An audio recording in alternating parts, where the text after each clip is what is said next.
Ok, je suis genre un assassin, mais comme le dernier de ma grande lignée de famille d'assassins. Tout le monde dans ma famille a été exterminé avant moi parce que moi, j'étais sur une mission périlleuse pour tuer un roi. J'ai réussi ma mission, mais quand je suis revenu, non seulement les hommes de main du roi m'en voulaient comme pour toujours, mais en plus, je me suis rendu compte que ma famille avait été tuée par ma propre guilde d'assassins. Fait que là, j'ai comme pris tous leurs artefacts légendaires, comme leurs armes super fortes, leurs potions, leurs poisons, puis je me suis enfui à dos du cheval sur les dunes du désert, en quête de vengeance, assoiffé par l'envie du sang. Puis, je suis niveau 1.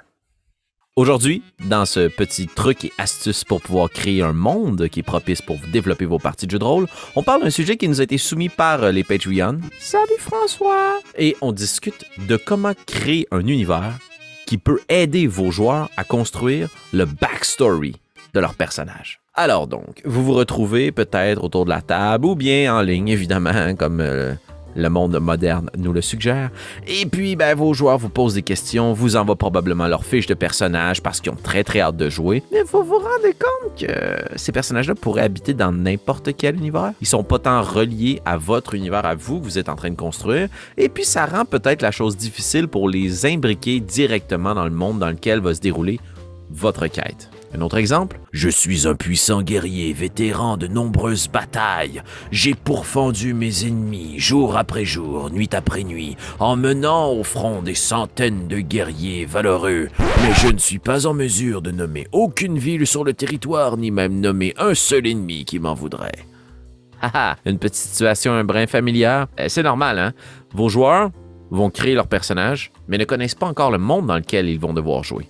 Et c'est donc votre rôle à vous, maître du jeu, de les aiguiller en leur fournissant peut-être quelques petites informations. Faites-vous-en pas, je développe un petit truc pour vous autres. Quelques petites questions à utiliser pour pouvoir aider vos joueurs à ancrer leur personnage dans le monde dans lequel vous jouez. Première chose à savoir, OK? La première chose que je remarque tout le temps quand je commence une partie moi-même en tant que joueur ou que j'accueille des joueurs à ma table, si, mettons, on commence l'aventure et qu'on est niveau 1 dans un jeu comme Donjon Dragon ou bien dans d'autres jeux où, justement, il y a d'autres systèmes d'expérience, souvent, on a le classique de des personnages qui ont une histoire beaucoup trop riche en aventure, mais qui pourtant n'ont pas les compétences pour accompagner la dite histoire. Ce que j'essaie donc toujours de faire, c'est de pouvoir demander à mes joueurs, pour chacun des niveaux qui correspond à leur classe d'aventurier, de me nommer un événement significatif. Vous faites commencer vos joueurs niveau 10? Pas de problème. Qu'est-ce qui a amené votre guerrier à devenir niveau 10 en tant que guerrier? Donnez-moi 10 créatures qu'il a pourfendues, 10 veuves et orphelins qu'il a protégés.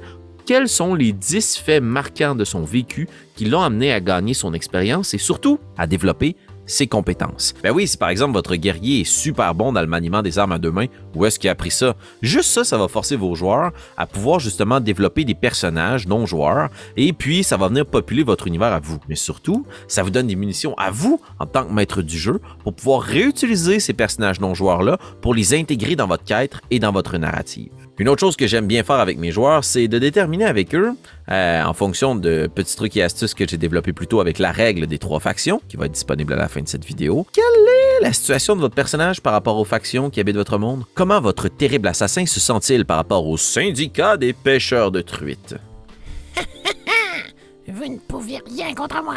Qui, selon vous, serait un allié potentiel dans une faction donnée qui pourrait venir en aide plus tard à votre personnage?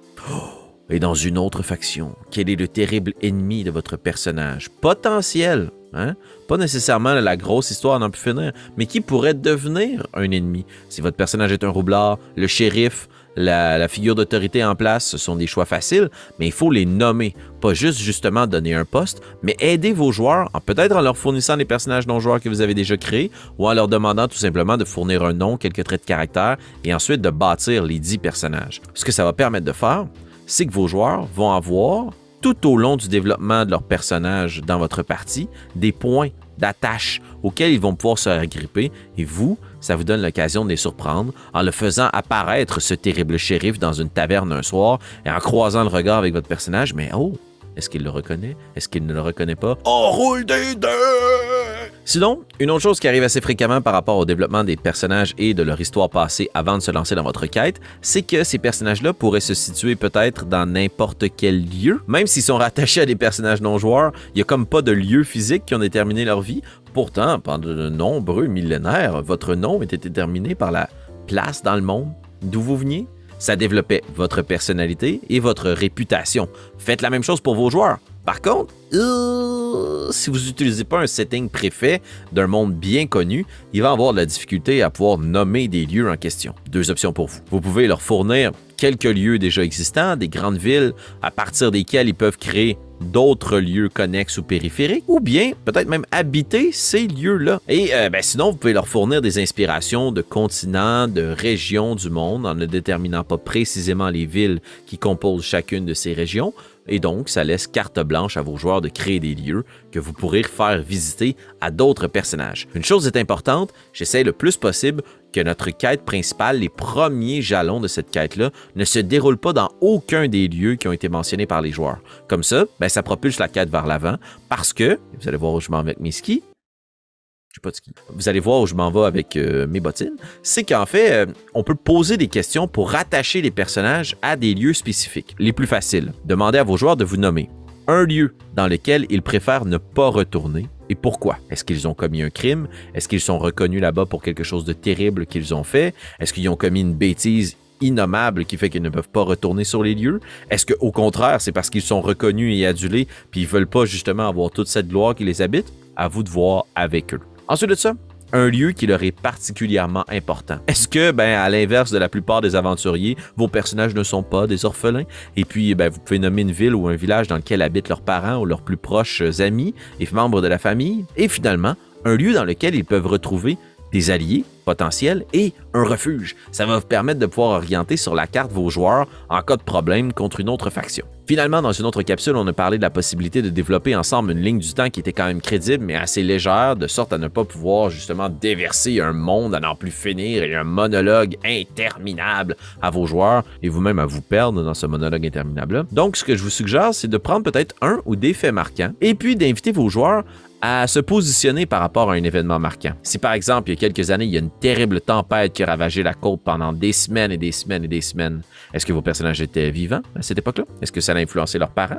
Est-ce que c'est peut-être dans ce terrible tempête-là qu'ils sont venus au monde? Est-ce que plutôt, ils ont vécu cette tempête-là, ils ont perdu quelqu'un, ils ont perdu quelque chose? Pas besoin de tomber toujours dans la pente fatale très tragique, mais ça permet juste à vos joueurs de sentir que leur personnage a du vécu. Parce que souvent, on commence notre aventure, nos personnages sont niveau 1, et puis, ils ont toute une vie derrière eux, mais on dirait qu'ils ont comme pas passé rien d'autre à faire que juste pêcher puis jouer aux cartes. C'est important d'avoir des événements qui sont marquants, mais qui n'ont pas nécessairement forgé leurs compétences en tant qu'aventurier. La preuve, si aujourd'hui je vous demandais, vous, de partir dans une grande aventure, quelles seraient les compétences que vous pourriez mettre à profit? Moi, aiguiser des crayons. Et finalement, je l'ai rapidement évoqué, mais je pense qu'une chose qui est super intéressante pour être sûr de pouvoir contribuer au développement de l'historique de vos personnages et de ceux de vos joueurs, c'est d'organiser une session 0 avec eux. Il y a deux choses très cool que j'ai vécues dans ma courte vie de rôliste qui ont influencé la façon dont moi-même je crée les univers. La première, un petit scoop, ça va être disponible pour vous Patreon sur notre chaîne Co-Critique. La maître du jeu Marika a lancé une nouvelle partie dans un monde bien magique. Je lui laisse le plaisir de vous révéler les punchs. Mais elle nous a réunis dans une session 0 où on a co-créé avec elle des lieux, des personnages, des factions, des sports, des trucs super banals mais super importants aussi, en nous posant des questions puis en recueillant notre feedback puis en mélangeant tout ça dans sa machine à potions. J'ai trouvé ça cool parce qu'une des choses que ça nous a permis de faire, c'est de déterminer les relations qu'avaient les personnages entre eux. Ça va rendre la première partie du jeu, je l'espère, beaucoup moins malaisante. Deuxième chose que j'ai vécue, maître du jeu Samuel, qui m'a mené dans une partie de Genesis, m'avait planifié une séance one-on-one où il m'avait parlé beaucoup de l'univers dans lequel évoluait mon personnage, de la faction à laquelle il était rattaché, puis en me posant beaucoup de questions à moi individuellement. Ça vous donne peut-être l'opportunité de vous rapprocher des joueurs qui sont un peu plus timides à votre table, puis qui prendraient moins de place dans une session 0 de groupe, et de vous assurer, évidemment, que vous répondez à toutes leurs questions, puis que vous prenez le temps de le faire. En bref, je pense que la chose la plus importante à retenir, c'est que peu importe le niveau, les points d'expérience, la classe à laquelle commencent vos joueurs et leurs personnages dans votre aventure, c'est de s'assurer que c'est pas le premier chapitre du livre. Certes, c'est peut-être le premier chapitre de leur vie d'aventurier, mais avant ça, il y a eu un prologue qui est leur vie peut-être monotone et triste, mais qui était parsemé jusqu'à présent d'événements marquants. Je veux dire, avant que tu rencontres un dragon, une tornade, c'est quand même badass, là, hein? Et voilà, c'était mes quelques trucs et astuces. J'espère que ça a répondu à tes questions et interrogations, François. Je vous invite évidemment à venir écrire en commentaire quels seraient les sujets que vous avez envie que j'aborde dans ce type de capsule-là. Quels sont vos trucs et astuces pour pouvoir aider vos joueurs à contribuer à la création de leur historique et de leur backstory. Et si c'est pas déjà fait, je ne comprendrai pas pourquoi ce serait pas déjà fait, mais allez vous abonner à notre chaîne YouTube. Ça va vous permettre d'être notifié à chaque fois qu'il y a une nouvelle vidéo qui commence. Et puis, juste ici, à côté de moi, il y a les 2 capsules qui apparaissent de la même série. Incroyable, hein? J'arrêterai pas de faire ça. Jusqu'à ce que tu cliques. Ok, j'arrête.